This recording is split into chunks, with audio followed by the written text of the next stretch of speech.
Good afternoon. I hope you've been having a wonderful day. We've heard some great inspiring stories.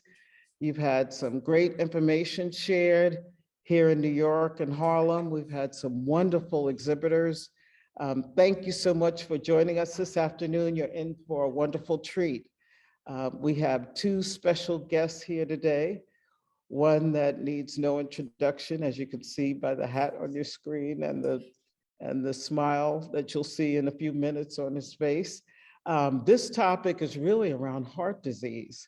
So I'm going to give you a little setup. My name is Leslie Fontenot. I'm the Managing Director for Black Health Matters. We're happy to be here today.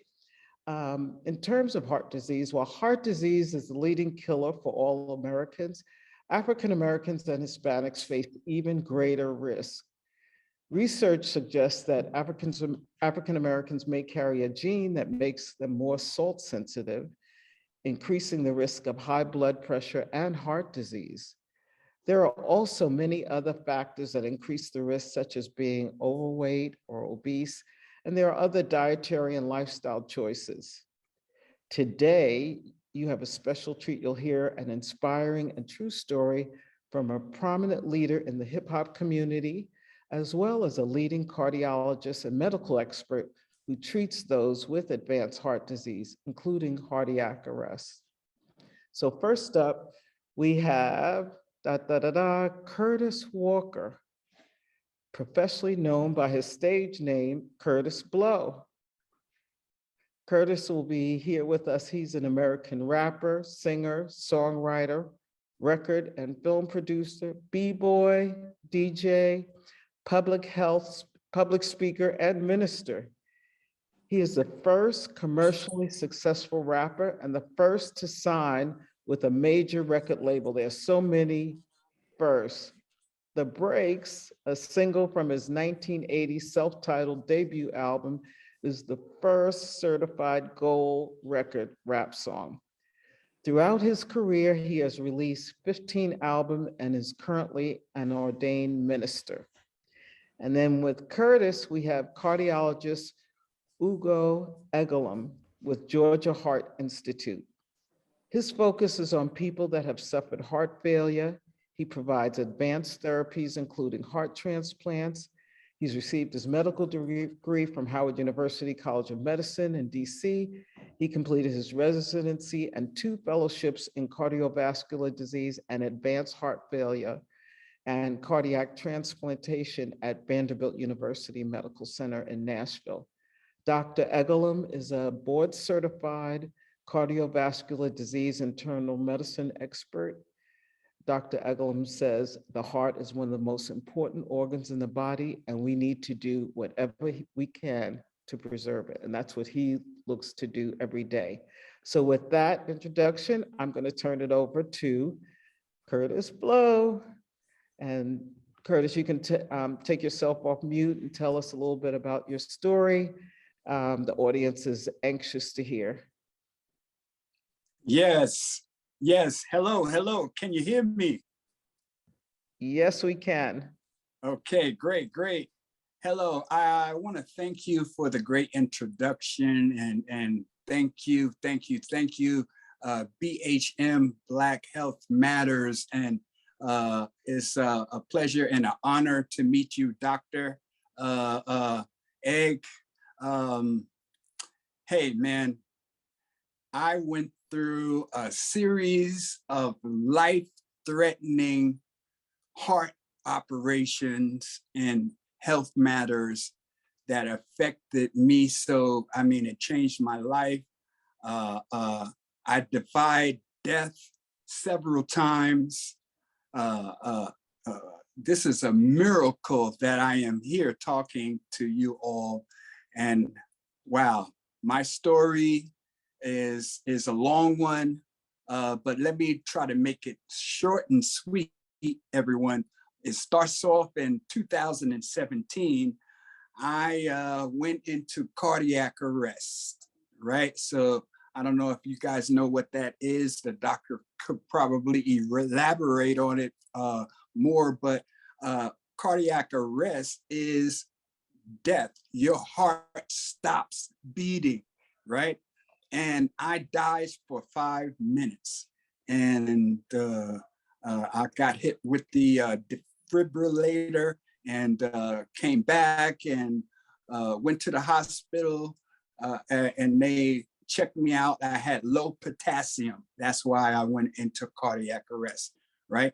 But they also found out that I had a mitral valve problem. I had a regurgitating mitral valve that was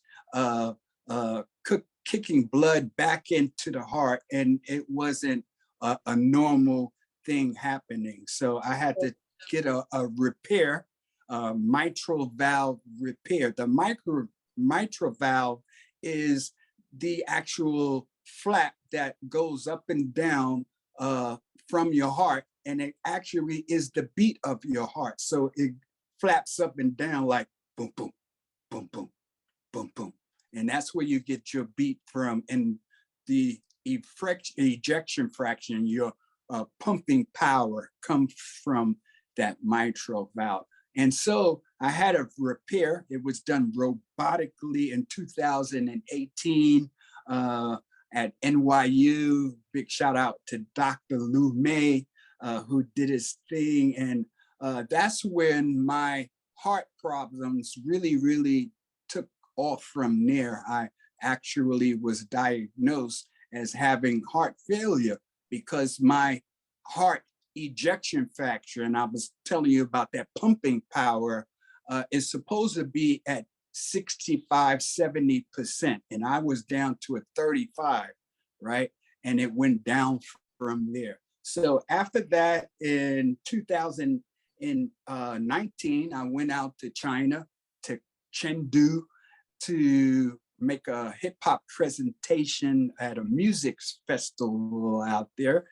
And I was supposed to be there for 3 or 4 days, but I ended up staying out there for a whole month because I had a tear in my aorta. So the aorta is the biggest vein, not vein, but artery is the biggest artery that comes from your heart and pumps the blood down to your body or up to your brain, right? And so I had a tear on my left side. So they kept me there in the hospital and said, oh, we want to operate. And I was like, oh no, I got to go back home. So I took that dangerous flight, 14 hours. And they said, we don't know if you're going to make it, but we're praying for you. And I was successful and landing back in LA. And I went to UCLA hospital where they did this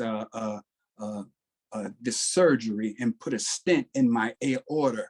Now, when they did that, I also had a minor stroke that affected my right side of my body. So I had to go through physical therapy, PT, for about 3 or 4 weeks. And then when I was getting ready to get out from the aorta surgery, I had another pain in my chest. And so the doctor said, Dr. Kwan said, oh, we got to do a CAT scan. So I went down, took a CAT scan. He read it. He said, oh my God, you have another tear on your right side. And my God, we have to do an emergency surgery.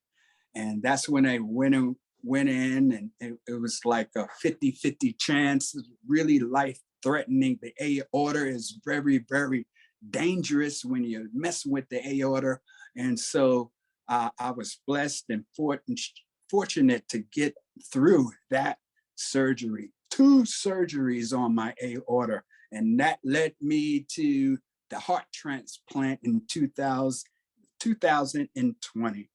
And folks, man, what a miracle that was to be the recipient of a heart donor. You know how hard it is to get on the heart donors list.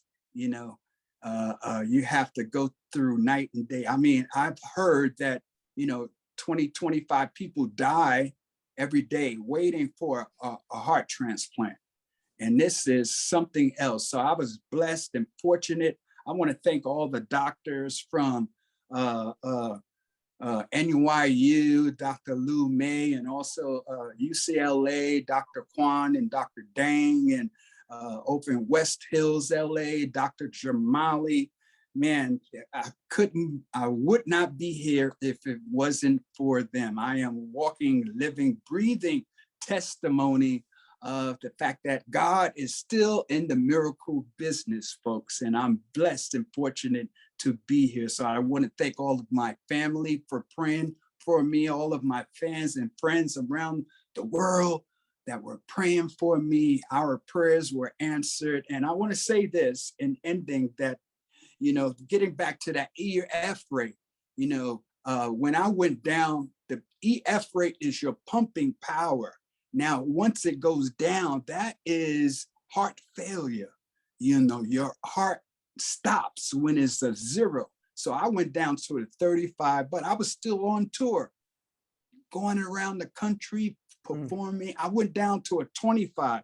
I was still touring at that. I mean, it was very difficult to walk up the stairs, to go to the bathroom, to exercise, to do anything. When you have that EF rate that is a low number, that is shown up heart failure. Okay, so man, I tried to change my lifestyle, you know, my diet, water intake. I stopped eating red meat. I'm on the alkaline water, a lot of vegetables and fruit now. But the most thing that I have to say before I get out of here is cigarette smoking was the cause of my heart disease, right? I never stopped smoking. Only until when I got on that heart donors list, I had to stop because that's the only way I was going to get a heart, right? You can't be on the heart donors list if you have cigarette smoking or drugs or alcohol in your system. So all of that stuff, you know, I had to do a lifestyle change. And I'll tell you, heart disease is the #1 cause of death.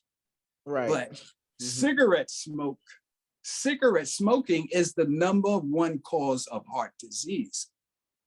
So therefore, I plead with all of you, please change your lifestyle, you know, no more those drugs, no more bad food, no more red meat, eat more vegetables, drink a lot of water. Water is a miracle. It's a miracle. Yes, it will help you with your health. And I want to thank God, last but not least, because the great physician is why I'm standing here. Like I said, I'm a walking, living, breathing testimony that God is able to do what God did for me. God is able to do it for you. All right. So I love you all, and I'm ready to take any questions that you guys may have. Yeah. So, Kurtis, thanks so much for that. I mean, there's so many terms in there that I think that the audience is not as familiar with. And so I'd like to bring in Dr. Egolum to talk about, you know, some of what you experienced and be able to lay it out for us in layman's terms as well. And I know you did a great job doing that. But Dr. Egolum, you've seen, you know, over the past few years, we've had a number of our greats in hip hop that have suffered with heart disease. The story that Kurtis tells, is that something that you have heard previously, you know, manifest itself, not just with some of the great legends, but with patients that you see every day that suffer with heart disease? Yeah, unfortunately, it's a story we hear quite too often. And as you mentioned, if we go back and check, many of our best known hip hop and rap artists and R&B artists have died from heart disease. You know, it's sometimes kind of swept under the rug. You know, when someone gets shot or killed that way, it makes the news, but someone dies of heart disease, heart failure, it's not quite as prolific, and you know, it doesn't quite make the rounds. But that's a very astute point you made. So, you know, like Kurtis mentioned, you know, what he's been through is quite a lot, but he had a good team of doctors and had the resources and availability of these things to help him. But we know many people in our community Right. don't have access to those things and those resources and to be able to get help. And I cannot overemphasize the importance of prevention, right? Prevention is better than cure. So simple things, like you mentioned, quitting smoking. If you started, quit. If you've never smoked, don't start.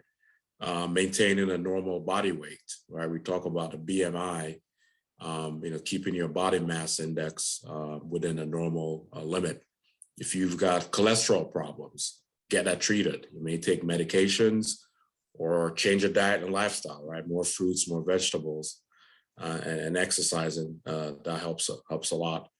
And then if you have high blood pressure, getting your blood pressure treated. So if we're able to accomplish those 4 to 5 things, we could reduce the amount of people that die from heart disease easily by 80 to 90%. Wow. By proper diet, controlling blood pressure, appropriate weight, not smoking, and treating cholesterol. So we call that the major 5 that we can address. So if everyone on this call pays attention to that and just make sure, hey, my numbers are where they ought to be, between all those things, we can really help a lot of people. So one of the questions, and thanks so much for that, Dr. Egolum, how would somebody know that they're getting ready to go into cardiac arrest? I mean, how does that happen? Yeah, so like Kurtis said, cardiac arrest really is when your heart stops working, right? So if you think about a heartbeat, the heart is supposed to pump, relax. When you go into cardiac arrest, your heart's just standing still, which means there's no blood flowing. So for some people, there's several warning signs. So for example, someone may have chest pain, so they have a heart attack, which damages the heart muscle and is not adequate blood flow to the heart, and then the heart stops as a result of that. But some people may not have any warning sign at all. They could just be on a soccer field or football field, basketball, right, and they just drop dead suddenly. We hear about. Yeah, so some may have warning signs or symptoms, and some may not. I don't know, in Kurtis's case, did you have any warning at all? I know yours was more related to low potassium. Yeah, I mean, I got a little dizzy, but I thought it was just, wow, I'm tired or something, know. Yeah. Right. So there are some, actually, there's a lot of comments here in the chat, and thanking you, of course, Kurtis, for your story. But there's also some inquiries about what is a healthy blood pressure? I would say a healthy blood pressure, ideally the top number is less than 120 and the bottom number less than 80. Yes. Ideally, that's where you want to be. They used to always say 120 over 80 was the average, but now we've seen that the number, to your point, has actually been less than 120 and 80. Correct, and less than 80, yep. So that's the range. And really, unfortunately, among Black folks, we tend to develop high blood pressure at an earlier age. So it's not uncommon. I meet, I'm 38 years old, and I meet other patients that are my age who've had high blood pressure for 10 years. So they're in their 20s with really high blood pressure. And by the time you're seeing them, they've already had kidney failure, they're close to dialysis, and they're in their 30s. So I think what I'd recommend, once you get into your 20s, 30s, you ought to buy a blood pressure machine and keep track of your own blood pressure at home. Yeah, how often should you take your blood pressure? I recommend most people do it at least once a day. Preferably a good time to do it will be in the morning when you've woken up, you've not had coffee, you're not stressed. Sit down quietly, take your blood pressure, and just make a recording of it. And if you have concerns, bring that in when you go to see your doctor and say, hey, look, this is a blood pressure reading I'm getting. Let's make sure we take care of this. Wow. Yeah. And so also there were some questions about normal numbers for cholesterol and BMI. Yeah, so normal BMI, or what we call your body mass index, right? So we correct your weight for your height. So clearly someone who's taller could be at a higher weight and still be within normal. So normal BMI is less than 25 would be the normal number for BMI. For your cholesterol, generally we want the total cholesterol at least less than 200, ideally less than 150. But those numbers can be modified depending on the patient's risk factors and so on. Yes. And so someone here even commented that like the doctors were telling them 130/80, but it really is under 120. Correct. Yes, we've gradually found that folks in that range, 130s, 140s, still have risk of strokes, heart attacks, and kidney problems. So less than 120/80 is ideal. 130 is acceptable, but if we're talking about optimal risk factor control, try to get it on the 120/80 is what we recommend. And so I know that Kurtis mentioned smoking being the #1 cause. What other things other than diet could cause heart failure, would you say? So many things. If someone drinks a lot of alcohol, right? We know that alcohol is a toxin to heart muscle. It damages muscle cells. So that can lead to heart failure. We talked about drug use. So cocaine damages heart as well. Methamphetamine abuse. So people are doing meth and all, so those are things that can do it. And then there are genetic factors. There's certain causes of heart failure genetically that run in families. So there's a disease called cardiac amyloidosis that we know run in certain families. So those are some of the main causes related to that. But like he said, things related to cardiovascular health, having diabetes is a risk factor for heart failure. So if you have diabetes, try to get it well controlled.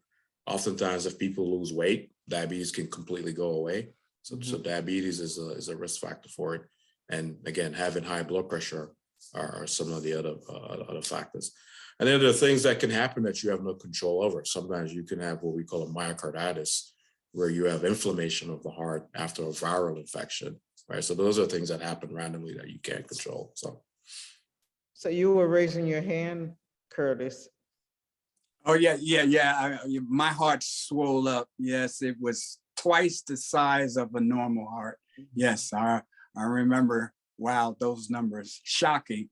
But also I wanted to add, stress is a big factor in heart disease as well.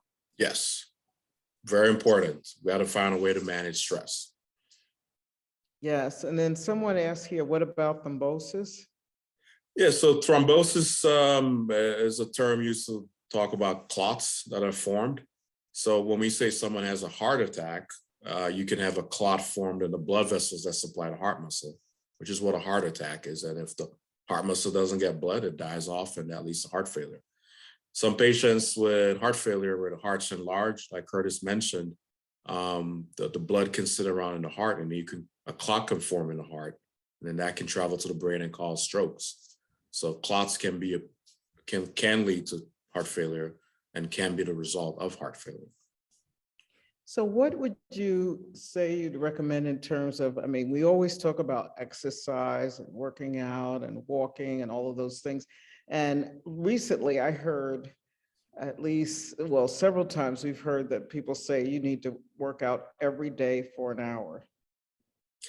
No, the current recommendation is to work out at least most days of the week, right? So anywhere from 4 to 5 days a week. And I would recommend at least 30 to 45 minutes of aerobic exercise. So whether you're walking, if you're someone who likes to bike, you can do anything of that nature. Whatever exercise you like to do. So, but aerobic exercise is what we'd recommend for a heart healthy situation. What I tell folks to give them as a guide, as you're walking or exercising yourself, you should push yourself until you get to a point where having a conversation is slightly difficult, meaning you're running or walking, but you got to work a little bit to have a conversation. That usually tells you that you're pushing yourself enough, and you can kind of maintain that level. So 30 to 45 minutes most days of the week is more than adequate. Okay, that sounds good. So it says here, can a DVT lead to heart failure? DVT can cause heart failure. What is the DVT before? Oh, I'm sorry. Yeah. So DVT is a deep vein thrombosis. So when we talk about deep veins, we talk about those bigger veins that are in our bodies, like for example, in the legs and in the upper arms. So you can form a clot in your leg, and then that can actually travel to the heart, into your lung system, and cause what we call a pulmonary embolism. So a clot forming in the lung system. The right side of the heart pumps into the lungs. So if there's a big clot sitting in the vascular system of the lungs, the right side of the heart is going to struggle, and you can have what we call right-sided heart failure. So that can happen from that aspect. Yeah. Yeah. And Kurtis, tell us a little bit about some of the programs that you have that might help with people that are dealing with heart disease, or even your nonprofit. I'm sure the viewing audience would like to know what you're doing now. Yes, well, we have two organizations. One is called the United Coalition for Humanity, where we have 10 committees out there promoting equality and all the injustices that we are plagued with during our normal times and the last 400 or 500 years in this country. But we're talking criminal justice and women's rights and sustainability, education, entertainment, sports, and health and wellness is one of our big committees that we have. And we are promoting mental and physical health help for all of our people who need it, because we are actually experiencing something called cultural trauma, where your mental health is affected by all the things that are going on in society today. And Lord knows that the world is upside down right now, right? So we also have another organization called the Hip Hop Alliance, where we have partnered up with SAG-AFTRA, big union, and we are promoting fair wages and fair royalties and strong health and pension benefits for all of our hip hop and R&B ecosystem. So you can join us at hiphopalliance.org or ucfh.org. Now, is this for people that are in the industry, or is it for everybody else? Well, the Hip Hop Alliance is basically for entertainment. Anyone who is out there on their journey to having a successful entertainment career, whether you're a singer, musician, dancer, DJ, podcaster, MC, breakdancer, it doesn't matter. If you're in this incredible industry called entertainment, we can help you from A to B, and each one teach one is our motto. So we want to explain all of these informative research entities that we have to empower our youth so they can get the research and get the information what they need to obtain success in their journey. Do you have a website that we can promote right now? Yes, hiphopalliance.org. Okay, well, thank you so much. Thank you so much, Dr. Egolum. You certainly have given us a wealth of information that we can take home and share with our family and friends. And also, we're running a little bit out of time here. I know there's some questions in the chat. Maybe we can answer about IVT filters or preventing future DVTs or blood clots. Those. Go ahead quickly. No, I was going to say IVC filters work well. It's a little umbrella device that we put in one of the main veins in the abdomen. And if you form clots in your legs, it will stop those clots from traveling to your lungs and causing problems for you. So they're effective, but usually they're used in patients who cannot take blood thinners. So usually the first treatment is blood thinners, and if they can't take them, we put an IVC filter. I saw another question that asks what tests and to determine heart health. So really simple. This is what I tell patients to do, and this is fairly low tech. Get on a scale. What is your weight? Right? Is it within normal or not normal? You can find the numbers online. What is your blood pressure? And have your cholesterol checked. So if you have those three numbers, you pretty much have a good sense of where you're at in terms of cardiovascular risk. The only other test I would suggest for patients maybe in the age range of 40 to 60 who have no heart problems they know of and they want to get a sense of how things are going is to do what we call a calcium score. A calcium score is a way for us to look at your blood vessels that supply the heart muscle and see if you're having any plaque buildup. So again, weight, blood pressure, cholesterol, and maybe consider a calcium score. All righty, then we're out of time, but thanks so much. Thanks, Dr. All right, thank Egolum. you. Thank you, Kurtis. We really Thank appreciate you. it. Take care, My pleasure. everyone. All right, thanks. Bye-bye. Bye-bye.